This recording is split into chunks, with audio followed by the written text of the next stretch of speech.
Welcome to Strategic Job Search, a workshop presented by WorkSource Spokane.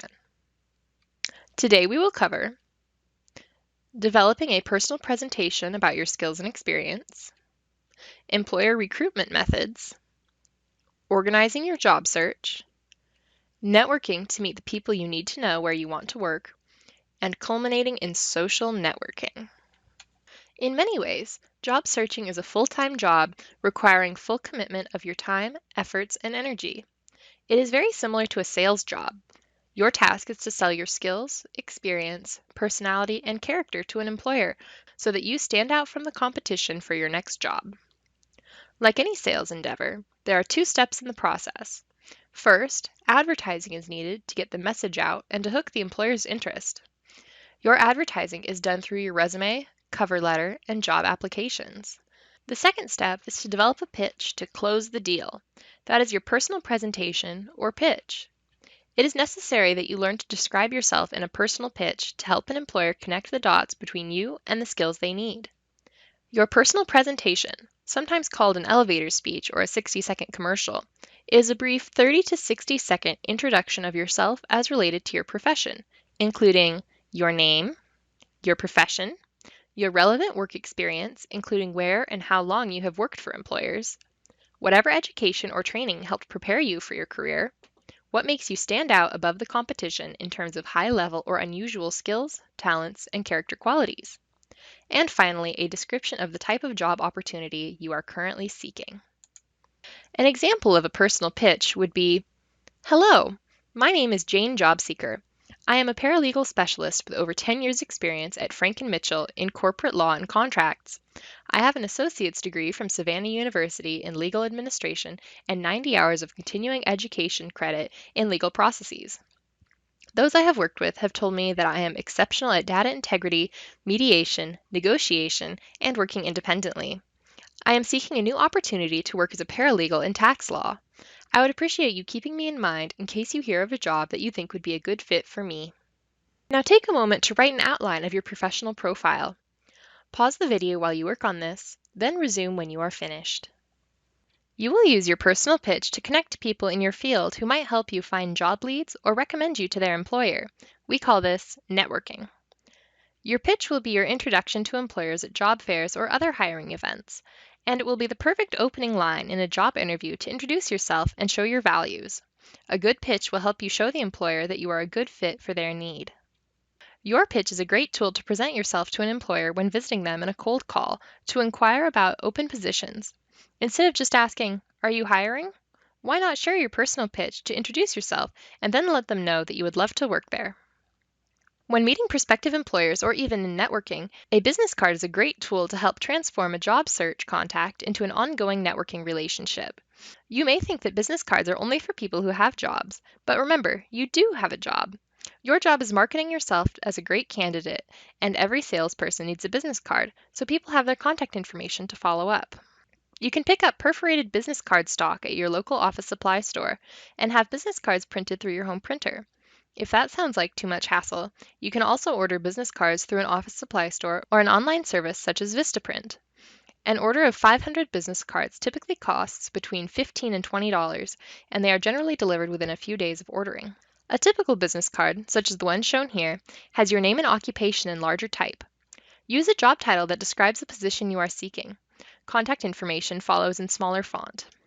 In your case, a full address is not necessary, though it may be helpful to list your city and state. Be sure to include your phone number and email, and if you have one, your LinkedIn URL. We will discuss LinkedIn later in this presentation. Ideally, your card should have a picture, logo, or icon that represents your field of work. It is advisable to also use the back side of your business card to list your most relevant skills, qualities, and experience. The card, in effect, becomes your mini resume. You will never really go anywhere in your job search until you identify a target job. Beginning this process is easier than you might think. On a piece of paper, draw two rings, one for things you enjoy doing, and a second for things you are good at doing. You can list just about anything in these categories, including job titles, software applications, hobbies, and the like. Make sure to list things that you are both good at and enjoy doing in the space where the two circles overlap. Lastly, draw a third circle. In this circle, List things that an employer may pay you to do for them. The space where the three circles intersect is where you will write what you are good at, enjoy doing, and could get paid to do. This is the description of your target job. Pause the presentation and take a moment to think about your career desires and fill out the three circles we drew on the previous slide. When you are ready, resume the presentation. In order to keep your job search from being too broad, it is advisable to limit your job search to 1 to 3 job titles and 20 to 30 employers. Target these employers and research them to determine what positions they offer, opportunities of advancement, and when and how often they hire. Study their mission, vision, and culture. This will equip you to develop a targeted resume and cover letter for the specific employer. Pause the presentation to think about what employers you are aware of that might be interested in your skills. Write a few of them down. When you have done so, resume the presentation. You are probably familiar with the expression, getting a job is not about what you know, but who you know. Let's take a moment to explore why there is some truth to this statement. This inverted pyramid illustrates the opposite preferences employers and job seekers have in connecting. Most job seekers focus on the bottom two actions of the pyramid, either going in person or calling to ask if an employer is hiring, and applying for a job advertised online, but these are the last choices of employers. The U.S. Department of Labor has discovered that at least 80% of the time when someone is placed in a new job, the position was never advertised anywhere, not on Indeed, not on ZipRecruiter, not even on the employer's own website. We call this the hidden job market.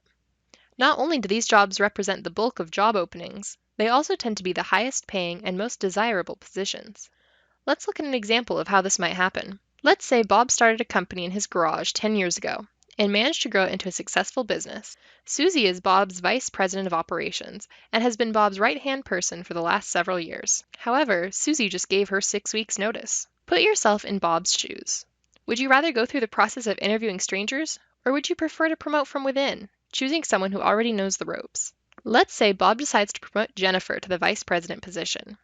Now Jennifer's spot is open, so Bob will promote another person to take her place. This game of reverse musical chairs typically continues until the boss is left with an empty position and no one to fill it. If Bob does not have anyone to promote to the empty position, he would probably ask his employees about any people they know who are looking for work. If that effort fails, Bob would likely return to recruiters and staffing agencies to fill the opening, or he may reach out to previous interns or volunteers. Walk-ins or online applicants would be his last resort. To access these hidden job market positions, you will want to reach out to establish relationships with the people who work there. Make connections and develop these connections into networking relationships. Your job search effectiveness is your job search competency, meaning your skills at resume writing, targeting employers, and interviewing, multiplied by your connection effectiveness. But how easy is it to connect with people you don't know? How many networking connections would you need to build to reach the right people? It's easier than you might think. Let's take a look at a fascinating sociological theory, the 6 degrees of separation. This theory states that between you and any other person on the entire planet, there's a maximum of 6 degrees of separation, a maximum of 5 intermediary connections between you and anyone in the world. It means that you know someone who knows someone who knows someone who knows someone who knows Brad Pitt. That seemed pretty outrageous to me when I first heard it. After all, there are over 7 billion people on Earth. How could I be so closely connected to everyone? A scientific study was conducted in the United States in which over 10,000 people in North America were surveyed. The study asked participants to provide the names of everyone they knew: family, friends, current and former coworkers, neighbors, service providers like beauticians, physicians, dentists, serving staff, and anyone else they could remember. This data was entered into a computer. The results showed that between any of the participants and any of the others, there was a maximum of 4 degrees of separation. Still, one might be skeptical. What would be more powerful than a scientific study in making you a believer? Personal experience. In one of my high school classes, we were talking about some new movie Brad Pitt had been in, when my teacher mentioned that his sister babysat Brad Pitt when she was a teenager. None of us could believe that our French teacher in North Idaho had a sister who knew Brad Pitt. In this example, there were only 3 degrees of separation between me and Brad Pitt. But how do you use this connectedness to make contacts with prospective employers? Use the people you know to meet people where you want to work. Although it is possible to just ask people you know who they know, you can also utilize social media to gain more connections. First, we're going to cover a couple of ground rules regarding social media in general. The first of which is to always put your best foot forward on any social media platform. Allow me to explain what this means. Generally speaking, most of us use social media sites like Instagram, Facebook, and Twitter for purely personal things, like keeping in touch with family or posting pictures to share with friends. It is always important to update your privacy settings to make sure only your friends can view your content. But even with privacy settings, remember that anything you share online can be found again, even if you delete it from your page. Do try your hardest to put your best foot forward by only posting content that is positive and appropriate for work. This is not to say you shouldn't share your passions or hobbies. Just try to avoid purposefully inciting any drama or getting into an argument in the comments section. You never know what a friend could screenshot and email to your employer. In short, don't post anything you would be uncomfortable with your potential employer and coworkers viewing. You can use social media like Facebook to expand your network by messaging your friends about introducing you to a contact of theirs, or letting your friends know that you are looking for work. But generally speaking, it is not a great idea to rely on Facebook, Instagram, and Twitter for making job connections. By far the best social media resource to use is LinkedIn. LinkedIn focuses on professional connections and sharing skills. Your LinkedIn profile is essentially a CV, or a very detailed resume. LinkedIn encourages its members to list all skills, job experience, and schools attended to broaden your ability to make connections. On LinkedIn, you can connect with people and encourage them to endorse your skills and post recommendations for you. Just about all employers have LinkedIn pages, so you can do a lot of research through the LinkedIn website or app. Be sure that you follow companies you are interested in working for. That way you can be notified whenever they publish a new post or update their information. Members of your desired company keep track of who follows them and engages with the content they post. Your interaction with their posts might tip the scales in your favor if you get an interview. On your personal page, you can share articles or videos that you want to show your connections. You can also write articles about your field and post them on LinkedIn. These articles are typically about 5 to 8 paragraphs long and contain knowledge, tips, and ideas you have to offer regarding your field. The articles you write will always remain on your profile, so employers can read them and get a much better idea about what you have to offer. While you should make sure you have strict privacy settings in place on your personal social media accounts, you should set your LinkedIn privacy settings to make as much content as you are comfortable with public. That way, employers can instantly view your skills, work history, and interests. LinkedIn has many features that allow employers to search for job seekers, including being able to tell who is most active on LinkedIn, which basically means if you are commenting on others' posts and posting things yourself.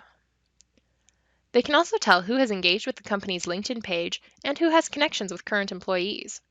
Many employers also use LinkedIn to check the background of a potential employee, or even to post job openings that you can apply for directly through LinkedIn. LinkedIn has several types of connections: first degree, second degree, and third degree.